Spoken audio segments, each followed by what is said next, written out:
Slope, as you know, is rise over run. I'm sure you've heard your teachers say this plenty of times. Basically, the idea is if we take any 2 points on a line, I'm going to call this point A and this point B.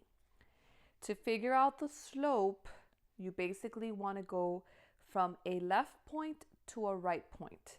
In this case, I would go up and over. That means that I would have a positive slope because when I go up, that is going to be a positive amount. And when I go over, that's going to also be a positive amount. Notice that this line right here from left to right, it's increasing. Because this line is increasing, I already know that it is going to have a positive slope. The second line that you see in front of you, this second line is decreasing. From left to right, the line is falling. This line is going to have a negative slope. And if I do what I did before, which is take any random point A and point B, and I move from a point on the left of the line to a point on the right of the line, to go from point A to point B, I have to go down, which means that would be a negative, and then over to the right, which is positive. And negative over positive is negative. So any line that's falling, it's going to have a negative slope. Then I have two very special lines. The first line is a horizontal line. This line is flat. It has no rise, only a run. This is when you get answers for slope that are fractions and you end up having 0 divided by some number. And 0 divided by any number is 0. The slope of any horizontal line is always going to be 0. And notice there are zeros in the word horizontal. Okay, so the slope of a horizontal line is 0.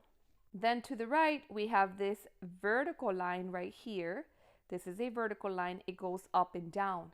This vertical line has a rise, but it has no run whatsoever. So as a fraction, you would get an answer that is going to be some number divided by 0.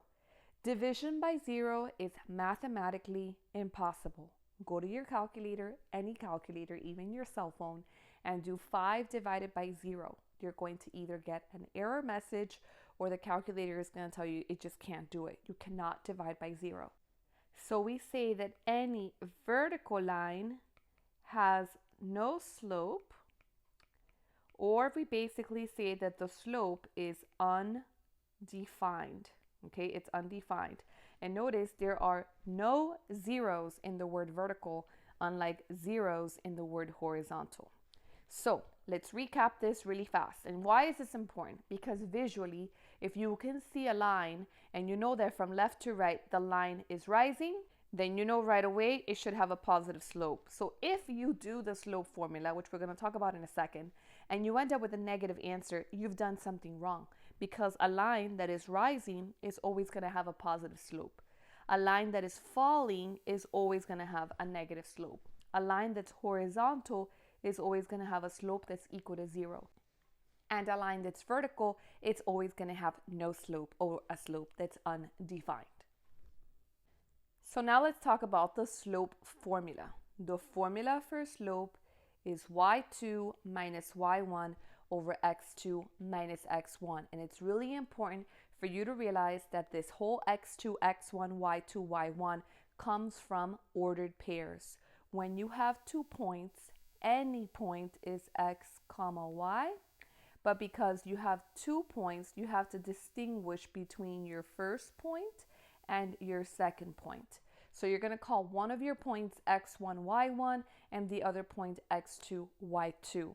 And so in order for you to figure out the rise, you have to take the difference of y2 minus y1.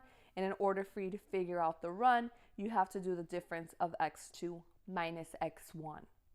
Let's go ahead and take a look at some examples. Take a look at question number 1. Directions. For each set of ordered pairs, find the slope. A point is an ordered pair. Why? Because it's x comma y.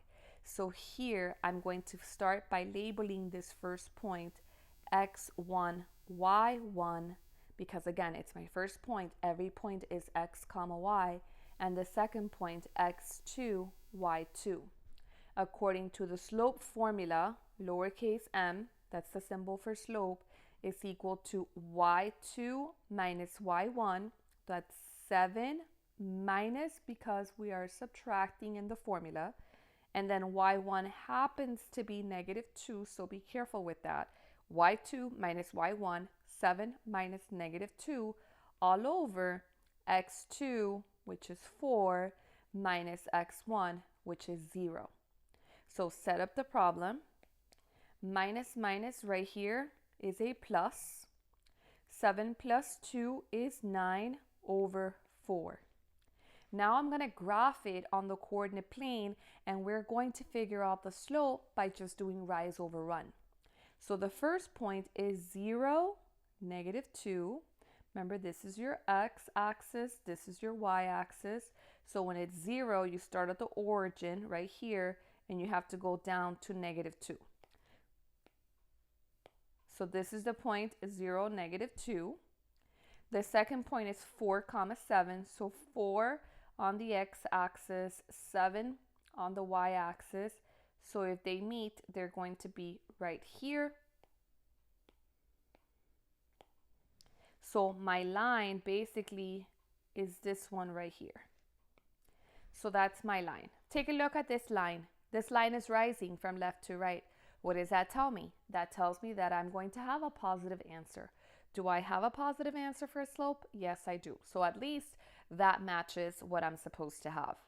So now if I start from my very left point right here and I go to my right point, I have to go up 1, 2, 3, 4, 5, 6, 7, 8, 9, up 9 and over 1, 2, 3, 4 to the right, which means that my slope is up 9 over 4. So my slope is 9 over 4. Is that what I got? Yes, it is. Let's try another one. In question number 2, same thing. We have the point negative 5 comma 8 and 9 comma negative 1. Start by labeling your points. Remember, this is always xy, so x1, y1, x2, y2. The slope formula is right here for you. The slope is going to equal y2, which is negative 1, minus y1, which is 8, over x2 minus, because I am subtracting in the formula, and x1 happens to be negative 5. Negative 1 minus 8 is negative 9. Negative negative at the denominator is going to give me a plus. 9 plus 5 is 14. So my answer for slope is negative 9 over 14. That fraction can't be simplified, so that's my answer. Let's go ahead and put it on the coordinate plane. Remember, this is my x-axis, this is my y-axis. My first point is negative 5 comma 8. You find negative 5 on the x-axis, and then you go up to 8. So here's the point, negative 5, 8. The second point is 9 comma negative 1. I'm going to connect these with a line. And then I'm going to go from the left point to the right point. From the left point to the right point, I have to go down 1, 2, 3, 4, 5, 6, 7, 8, 9. So I have to go down 9 and over 1, 2, 3, 4, 5, 6, 7, 8, 9, 10, 11, 12, 13, 14, and over 14. When I go down 9, that means my slope is going to be negative 9. And because I'm going to the right 14, it's over positive 14. So my slope answer is negative 9 over 14. Exactly what we got when we did it with the formula. Number 3, x1, y1, x2, y2. The slope is equal to y2, negative 5, minus y1, which is 2, over x2, 4, minus x1, 4. Negative 5 minus 2 is negative 7. 4 minus 4 is 0. Negative 7 divided by 0, that is mathematically impossible. That means that there is no slope, or we can say that the slope is undefined. What kind of lines have no slope or slopes that are undefined? Those are vertical lines. Let's go ahead and graph this. 4, 2 is right up here, and 4, negative 5 is down here. If I connect these 2 points with a line, you're going to see that I have a vertical line, and vertical lines have no slope. Let's go on to question number 4. In question number 4, I have again x1, y1, x2, y2. The slope is equal to y2 minus y1, which is 3 minus 3, over x2 minus, from the formula, x1, which happens to be negative 2. 3 minus 3 is 0. Minus minus here is going to be a plus. 4 plus 2 is 6. 0 divided by 6 is just 0. So my slope is 0. What type of line has a slope that's equal to 0? A horizontal line. Let's see when I graph this if in fact we have a horizontal line. The points are negative 2, positive 3, and then 4, 3. If I go ahead and connect these with a straight line, sure enough, I have a horizontal line. And the slope of a horizontal line is 0. Notice there are zeros in the word horizontal. There were no zeros in the word vertical. And number 5, we have to find the slope, but we have fractions. Oh boy. So we're going to do this exactly the same way. We're going to label this point x1, y1, x2, y2. Do not be afraid of the fractions. If you still do not feel confident with adding and subtracting fractions, I do have a video that I'm going to link below in the description where you can go back and learn how to add and subtract fractions. So here we go. The slope is going to be y2, which is 7 over 2, minus y1, which is 0, divided by x2, which is 2/3, minus x1, which is 1/2. In the numerator here, okay, and we're going to make this like a big giant fraction. So the numerator is the top part. 7 over 2 minus 0 is just going to give me 7 over 2. In the denominator, 2/3 minus 1/2. I'm going to have to figure out the least common denominator. The least common denominator is the least common multiple, which 3, 6, 9, 2, 4, 6. The least common denominator is going to be 6. So I'm going to make this a 6. 3 times 2 is 6. Whatever you do to the bottom, you do to the top. 2 times 2 is 4. 2 times 3 is 6, because that's my least common denominator. Whatever you do to the bottom, you do to the top. If I multiply the bottom by 3, I multiply the top by 3. So that gives me 3. So now I have 4, 6 minus 3, 6. I have the same denominator. 4 minus 3 is 1 over 6. So this is going to be 7 over 2 divided by 1 over 6. How do I divide fractions? Well, I'm going to keep it. I'm going to change from division to multiplication, and I'm going to flip the bottom to its reciprocal, which is 6 over 1. So I flip it. I keep it, change it, flip it. That's how you divide fractions. I can go ahead and realize that 2 goes into 6 3 times. So my answer is actually 7 times 3, which is 21 over 1, which is 21. So the slope for this question is actually just positive 21. Let's go ahead and try to see if we can graph this. 1/2, 0. I'm going to be at 1/2, 0. 2/3 and 7 over 2. 2/3 is close to the 1, but not really, because it's about 0.67.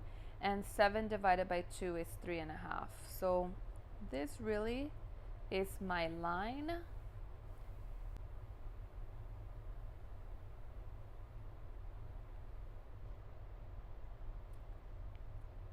So this is my line right here. And the slope it came out to be 21 over 1, which it doesn't look like we're going up 21 and over 1, but that's actually what we ended up getting for our answer. In this problem, we have decimals, but we're going to still deal with the problem the same exact way. I'm going to start by labeling my ordered pair x1, y1, x2, y2. Same thing as before. My slope is going to be y2 minus y1. Remember, it's minus because I'm subtracting in the formula, but then here it happens to be a negative 0.6, so it's minus negative 0.6. And of course, minus minus will just give me a plus. Then it's x2, negative 1.4 minus 2.2. If I add 3 plus 0.6, I get 3.6. Negative 1.4 minus 2.2 is negative 3.6. And this one is just going to give me a slope of negative 1. We're going to graph this as best as possible because they are decimals, so we're going to just be approximate in where we place them. The first point is 2.2 comma negative 0.6. So 2.2 is closer to the 2 than the 3, and negative 0.6 is almost at negative 1. So let's go ahead and put the point somewhere around here. The second point is negative 1.4 comma 3. So negative 1.4 is almost in the middle between negative 1 and negative 2, and then up to positive 3. And then let's go ahead and draw our line.